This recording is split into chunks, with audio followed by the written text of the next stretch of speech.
हमारी बॉडी के हेल्थ के लिए जितना हमें खाना जरूरी है उतना ही उस खाए हुए वेस्ट का शरीर से बाहर निकलना जरूरी है, जो कि हम स्टूल के माध्यम से पास करते हैं या यूरिन के माध्यम से, या बॉडी की स्वेटिंग यानी कि पसीना भी जो होता है बॉडी की गंदगी निकालने का काम करता है। बहुत सारे फंक्शंस के माध्यम से हमारी बॉडी अपने शरीर का शोधन करती है और हमारे शरीर की साफ सफाई या कहें कि बॉडी डिटॉक्स करने के लिए एक बहुत ही इंपॉर्टेंट ऑर्गन जिम्मेदार होता है जिसे किडनी कहते हैं। इसका बेसिकली काम यही होता है कि हमारी बॉडी के जितने भी टॉक्सिन्स हैं उनको फिल्टर करना और यूरिन के माध्यम से उसे शरीर से बाहर कर देना। और जब ये किडनी प्रॉपर फंक्शन नहीं करती है तो हमारे बॉडी में टॉक्सिन जमा होने लगते हैं और ये बहुत सारी गंभीर समस्याएं हमें दे सकते हैं।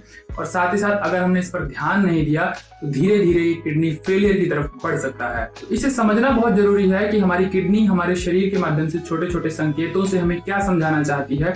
अगर हमें इसे सही से समझ लिया, सही समय पर पकड़ लिया, तो हम किडनी फेलियर से बच सकते हैं या किडनी का सही से इलाज कर सकते हैं। तो ध्यान से बने रहिएगा इस वीडियो में। तो आइए बिना समय गवाए इस वीडियो को शुरू करते हैं। सादर प्रणाम, मैं विशाल एक बार फिर से स्वागत करता हूं आपका अपने यूट्यूब चैनल सनातन मार्ग पर। सनातन मार्ग चैनल देता है आपको आयुर्वेद और स्वास्थ्य संबंधित सटीक जानकारी। यदि आप इन सभी जानकारियों को प्राप्त करना चाहते हैं तो चैनल को अवश्य सब्सक्राइब कर लें। आज के समय में किडनी से रिलेटेड डिसऑर्डर दिन पे दिन बढ़ते जा रहे हैं और ये हर एक एज ग्रुप में देखने को मिल रहा है। खास करके किडनी फेलियर भी हर एक एज ग्रुप में सामने दिखाई पड़ रहा है और इसके जो मेजर रीजन है वो है हमारा लाइफस्टाइल। खास करके अनहेल्दी जो फूड्स हैं या कहें कि अनहेल्दी एक्टिविटीज हैं हमारी लाइफ में, ये बहुत ही ज्यादा इस पर प्रभाव डालती हैं। इसके अलावा किडनी फेलियर के बहुत से और भी रीजन हो सकते हैं, जैसे कोई फिजिकली डैमेज, यानी कि आपका कोई एक्सीडेंट हुआ, आप गिर गए, या कहें कि किडनी विडनी में आपको चोट लग गई इंटरनली और आपको पता नहीं चल पाया।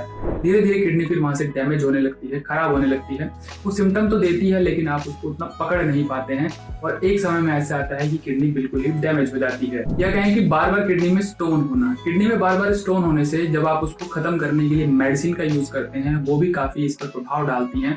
या बार बार स्टोन होने से किडनी अंदर से डैमेज होने लगती है और वो धीरे धीरे फिर खराब होने लगती है। या कहें कि किडनी में किसी भी प्रकार का इन्फेक्शन होना और वो बार बार होना। एक बार इन्फेक्शन हुआ, हमने लापरवाही कर दी, उसको ट्रीट नहीं किया और हमें लगा कि वो धीरे धीरे ठीक हो गया है, लेकिन वो ठीक तो हुआ, ऊपरी सिम्टम चले गए, लेकिन अंदर ही अंदर वो किडनी को डैमेज करने लगा। और जब वो बार बार होता है तो किडनी फिर डैमेज की ओर ज्यादा बढ़ने लगती है और हमें पता नहीं चल पाता। और असली सिम्टम तो हमें तब ज्यादा नजर आने लगते हैं जब किडनी काफी ज्यादा फेल हो चुकी होती है। और भी बीमारियां इसका कारण हो सकती हैं, जैसे डायबिटीज या ब्लड शुगर जो होता है लंबे समय तक बना रहे तो किडनी पर बहुत ही ज्यादा प्रेशर डालता है। बाकी ऑर्गन फेलियर के भी चांसेस रहते हैं लेकिन किडनी पर इसका बहुत ही ज्यादा दबाव पड़ता है, बराबर फिल्टर करना पड़ता है उसको, ब्लड को बहुत ही ज्यादा लोड पड़ता है, जिसके कारण से लंबे समय तक अगर डायबिटीज बनी रहे आपके किडनी फेलियर के चांसेस बने रहते हैं। और ऐसे ही हाइपरटेंशन यानी कि हाई बीपी की समस्या, ब्लड प्रेशर जब बहुत ही ज्यादा हाई रहता है और ये अनकंट्रोल्ड रहता है और निरंतर यानी कि रेगुलर जब बना रहता है, इसके कारण भी आपकी किडनी पर प्रभाव पड़ता है और धीरे धीरे ये डैमेज हो सकती है। और फिर किडनी हमारी बॉडी को डिटॉक्स नहीं कर पाती है अच्छे से, या कहें कि टॉक्सिन को साफ नहीं कर पाती है। और सबसे विडंबना भरी बात ये होती है कि जो किडनी फेलियर या कहें कि किडनी के प्रॉब्लम्स के इनिशियल सिम्टम्स होते हैं वो हमारी पकड़ से दूर रहते हैं, या कहें कि इतने हल्के या धीमे सिम्टम्स होते हैं कि एक तो हम उसे पकड़ नहीं पाते हैं, हमारी समझ से बाहर हो जाते हैं और इसे हम इग्नोर कर देते हैं। और समस्या तब आ जाती है जब किडनी 70 to 80% फेल हो जाती है या इस स्तर पर आ जाती है कि जहां से वो रिवर्स ना हो पाए या ठीक होने की स्थिति में नहीं रहती है। तब जाके उसके बहुत हैवी सिम्टम दिखाई पड़ते हैं और तब हम डायग्नोज कराते हैं तो पता लगता है कि किडनी अब फेल हो चुकी है या कहीं काफी हद तक खराब हो चुकी है। तो इसके लिए आपको किस प्रकार के सिम्टम्स को बिल्कुल नजरअंदाज नहीं करना चाहिए उसके बारे में हम जान लेते हैं। तो ऐसी स्थिति में आपकी बॉडी में स्वेलिंग आ जाती है, खास करके निचले इलाके में, यानी कि घुटने से नीचे जो पाँव है उसमें आपको काफी ज्यादा सूजन दिखाई पड़ती है। फेस में भी आपको सूजन दिखाई पड़ती है। क्या होता है कि जब हमारी किडनी फिल्टर नहीं करती है तो हमारे शरीर में सोडियम जमा होने लगता है, यानी टॉक्सिन जमा होने लगता है, उसमें सोडियम भी होता है और ये सोडियम वाटर रिटेन करने लगता है, यानी कि पानी को सोखने लगता है, जिसके कारण हमारे शरीर में स्वेलिंग आती है। तो वो पानी नीचे की ओर जाके खास करके ज्यादा बैठता है या जमा होता है, तो हमारे हाथ पांव सूज जाते हैं, चेहरा सूज जाता है। तो ये जब आपको सिम्टम लंबे समय तक दिखाई पड़े तो जरूर आपको एक बार किडनी के बारे में सचेत होना चाहिए, सजग होना चाहिए। इसके अलावा पूरे शरीर में आपकी कमजोरी और थकान बनी रह सकती है। आपको छोटे से छोटा काम करने में भी, उठ के चलने में भी, या कहें कि अपने जो दैनिक कार्यक्रम होते हैं उतना भी करने में भी आपको ऐसा लगेगा कि आप बहुत ज्यादा थक गए हैं।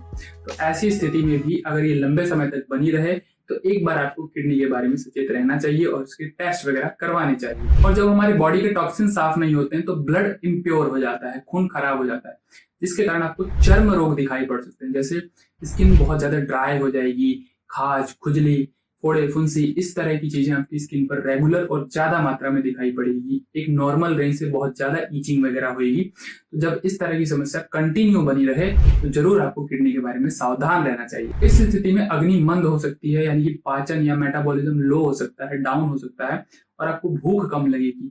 और भूख कम लगेगी तो आपके शरीर में वैसे ही अवश्य थकान वगैरह बढ़ेगी।